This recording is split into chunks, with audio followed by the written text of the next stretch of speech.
സിദ്ധാർത്ഥൻ്റെ മരണം, അതിനകത്തൊക്കെ യഥാർത്ഥത്തിൽ ഞാൻ ഒരുപാട് പ്രതികരിച്ചിട്ടുള്ള ഒരാളാണ്.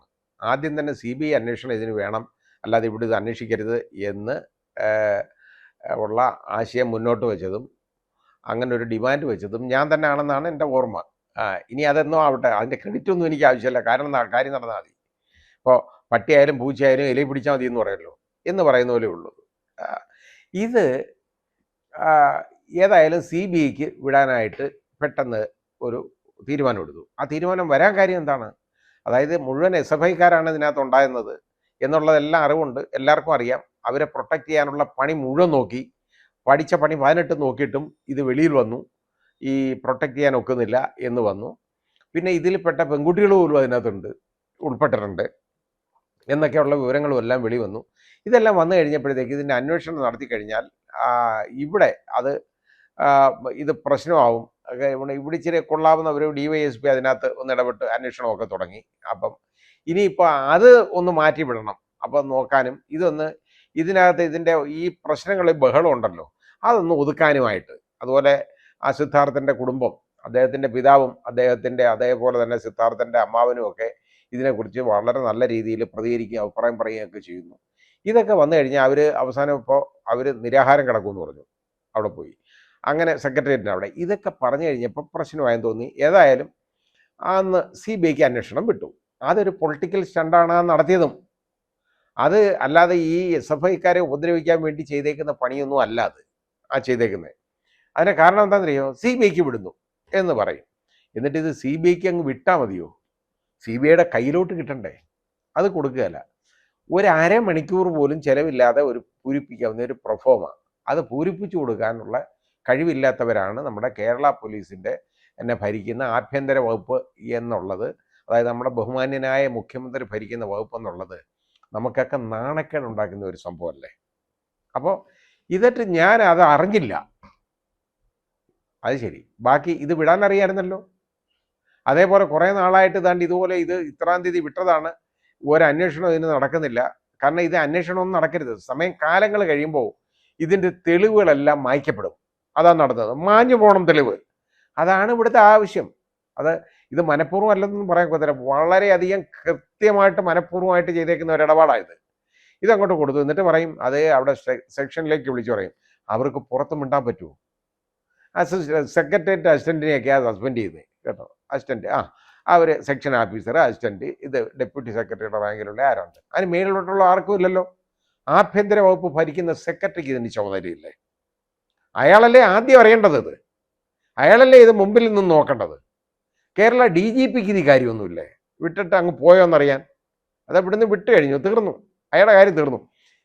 അതിലിപ്പോൾ ആ കേസിൽ ഒരു അന്വേഷണവും ഇല്ലെന്നുള്ളതാണ്. അത് ഇത്രയും നാൾ ഇവർക്ക് പിടിച്ചു വെക്കാൻ പറ്റി. അതായത് CBIക്ക് വിടാനുള്ള തീരുമാനമെടുത്തതിന് ശേഷം അത് മുതൽ ഇന്ന് വരെ ഈ റെക്കോർഡൊന്നും CBIക്ക് കൈമാറാതെ അത് വെച്ചോണ്ടിരുന്നിട്ട് ഇത്രയും നാൾ ഇതിൻ്റെ അന്വേഷണം ഒന്നുമില്ലാതാക്കി. അപ്പോൾ ഇതിൻ്റെ ബഹളമൊക്കെ ഒതുക്കി. അവർക്കറിയാം എങ്ങനെയാണെന്ന്. മുഖ്യമന്ത്രിക്കെതിരെ അഴിമതി ആരോപണം വന്നു കഴിഞ്ഞാൽ മിണ്ടുവോ? വാർക്കത്തില്ലല്ലോ, അതിനെക്കുറിച്ച് ഒന്നും പറയത്തില്ല, ഒരു കാര്യവും പറയത്തില്ല. കാരണം മൗനമാണ് ഏറ്റവും നല്ല ആയുധം എന്ന് അദ്ദേഹം കണ്ടുപിടിച്ചിട്ടുണ്ട്. പഠിപ്പിച്ചത് വേറെ ആരുമല്ല, അതുപോലെ തലപ്പത്ത് വേറെ ആളുണ്ട്, അവരൊക്കെ തന്നെ പഠിപ്പിച്ചേക്കുന്നതാണ്. ഒന്നും മിണ്ടരുത്. വലിയ അഴിമതി ആരോപണം വരും, അനങ്ങാതിരിക്കുക, ഒരു കുഴപ്പമില്ല. അനങ്ങാതിരുന്ന എന്താ? കുറേ നാൾ കഴിയും. അത് കഴിഞ്ഞിട്ട് ഞാൻ പറഞ്ഞില്ലേ, ഇല്ല പിച്ച കൊടുക്കുന്ന മാതിരി ഒരു കിറ്റ് എടുത്തങ്ങ് ഇട്ട് കൊടുക്കും. അതിനകത്ത് കയറിക്കൊണ്ട് നടക്കും. അത് കിട്ടി, മുഖ്യമന്ത്രി നമുക്കെല്ലാം തന്നു കേട്ടോ എന്നുള്ള ഒരു രീതി പോവും എന്ന് പറഞ്ഞതുപോലാണ് ഇവിടെ നടന്നത്. ഇത് ബഹളം ഒന്ന് ശമിപ്പിക്കണം, പിന്നെ അനങ്ങണ്ട, ഇതങ്ങ് മറന്നു. പക്ഷെ അവിടെ നൊന്ത ആളുകൾ വേറെ ഉണ്ട്. കാരണം ആ നഷ്ടം വന്ന ആ വീട്ടുകാർക്കാണ്, സിദ്ധാർത്ഥൻ്റെ അച്ഛനും ആ കുടുംബത്തിനുമാണ്. അത് കളയത്തൊന്നുമില്ല. ഇത് മനഃപൂർവ്വം ബഹളം ഒന്ന് ഒതുക്കാനും അവരെ ഒന്ന് ഒതുക്കി നിർത്താനും അവരുടെ ഭാഗത്തുനിന്ന് പ്രശ്നങ്ങളൊന്നും ഉണ്ടാകാതിരിക്കാനും. കാരണം ഇത് SFIക്കാരും ഇതിനകത്ത് ഇടപെട്ടേക്കുന്നതൊക്കെ CPMകാരാണെന്നുള്ളത് എല്ലാവരും മനസ്സിലാക്കി. അത് മുഴുവൻ ഓരോ ഇതിലെ ആക്കേണ്ട ആളുകളെ അവിടെ പോലീസ് കൊണ്ട് ഹാജരാക്കുക ഓരോരുത്തർ കേട്ടോ.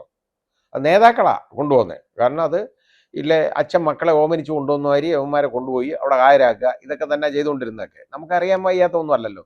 അപ്പോൾ അവരെ ഒരു പരിധി വരെ നല്ല വൃത്തിയായിട്ട് സംരക്ഷിക്കാനുള്ള പണികളെല്ലാം ഇവർ ചെയ്തു കഴിഞ്ഞ് ഇനി അത് കൂടുതൽ സംരക്ഷിക്കണം, ബഹളമൊന്നും ഉണ്ടാവുകയും ചെയ്യരുത്. അതിനുള്ള പണിയാണ് CBI അന്വേഷണം അങ്ങ് പ്രഖ്യാപിക്കുക. എന്നിട്ട് റെക്കോർഡൊന്നും കൊടുക്കത്തില്ല. CBIക്ക് യാതൊരു സൗകര്യങ്ങളും ഇവിടെ ചെയ്തു കൊടുക്കത്തില്ല, ഒന്നുമില്ല. അങ്ങനെ വരുന്നുണ്ടെങ്കിൽ CBI ഇത് കഴിയുന്ന അവർക്ക് വേറെ ഇതുപോലെ എത്രയോ കേസുള്ളതാണ്. അവർക്ക് സിദ്ധാർത്ഥനൊന്നും ആരും ഒന്നുമല്ല. അത് വരുന്ന ഉടനെ അവരുടെ കയ്യിൽ കിട്ടിയില്ല, അവർ പറഞ്ഞുകൊണ്ടകത്ത് ഞങ്ങൾക്ക് കിട്ടിയില്ലേ എന്ന് അവർ വിളിച്ചു പറയത്തില്ല, ഒന്നും മിണ്ടത്തില്ല. അപ്പോൾ എന്താ, പ്രാക്ടിക്കലായിട്ട്, അതായത് പ്രായോഗികമായി ഇത്രയും ദിവസങ്ങളിൽ ഇതിൻ്റെ അന്വേഷണം മരവിപ്പിച്ചു എന്നുള്ളതാണ് വളരെ സക്സസ്ഫുള്ളായിട്ട് അവർക്ക് ചെയ്യാൻ പറ്റി എന്നുള്ളതാണ് ഈ കണ്ടുകൊണ്ടിരിക്കുന്നത്, നമ്മൾ കാണുന്നത്. അപ്പോൾ ഇത് എന്നിട്ടെന്താ അതിനകത്ത് അത് അവിടെ ഈ പേപ്പറിൻ്റെ മൂലമടങ്ങിയതാണ്, പ്രഭവ അത് പറ്റിയില്ല, അത് ട്രാൻസ്ലേറ്റ് ചെയ്യണമായിരുന്നു. ഇതൊക്കെ ഇത് ആർക്കാ ഇതൊക്കെ അറിയാൻ വയ്യാത്ത കാര്യമാണോ? ഇതൊക്കെ അറിഞ്ഞുകൊണ്ട് ചെയ്യുന്നതല്ലേ, ഇതൊക്കെ മനഃപൂർവ്വമല്ലേ? അപ്പോൾ ഇത് അങ്ങോട്ട് കൊടുത്തിട്ട് പറയും ഞാനെ ഇങ്ങനെ ധൃതി കൂട്ടി കൊടുത്തു കേട്ടോ, അത് പതുക്കെയൊക്കെ പോയാൽ മതി എന്ന് പറഞ്ഞാൽ അതവിടെ കിടക്കും. ഇപ്പോഴെങ്കിലും ഇത് പ്രശ്നമായില്ലായിരുന്നെങ്കിൽ, പ്രശ്നമാക്കാൻ ആ കുടുംബം മുമ്പോട്ട് വന്നിരുന്നില്ല എങ്കിൽ, നാട്ടുകാരുടെ ശ്രദ്ധയിൽ ഇത് പെട്ടില്ലായിരുന്നുവെങ്കിൽ ഇനിയും വർഷങ്ങൾ കഴിഞ്ഞാൽ ഇതവിടെ കിടക്കും. ഒരിക്കലും ഇത് CBIക്ക് കൊടുത്തു, പക്ഷേ ഇവിടുന്ന് കൊടുത്ത് അങ്ങോട്ട് കിട്ടിയില്ല കേട്ടോ.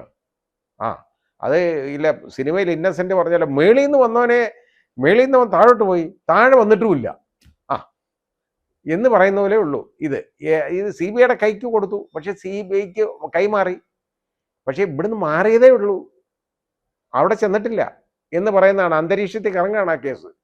ഇനിയും ഇവർ ഇത് താമസിപ്പിക്കാനുള്ള എല്ലാ പണികളും ചെയ്യും.